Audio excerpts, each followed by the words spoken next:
দুই বাপ বিটা এখন পানির সাথে বিশালভাবে যুদ্ধ করতেছি। দেখতেই পাচ্ছেন বিদ্যুৎ কিভাবে চমকাচ্ছে, ডাকও দিচ্ছে সেরকম জোরে, কিন্তু আমরা গাড়ির ভিতরে কিন্তু শোনা যাচ্ছে না। আমার বাপ বিটা মিলন কাকা আর আমি দুজন মিলে রওনা দিছি সদর হাসপাতালে রুগী নিয়ে।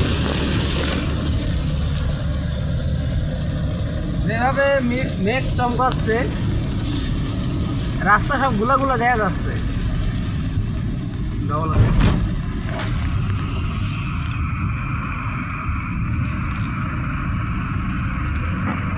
নেট থাকলে লাইটই করতাম, নেট নেই।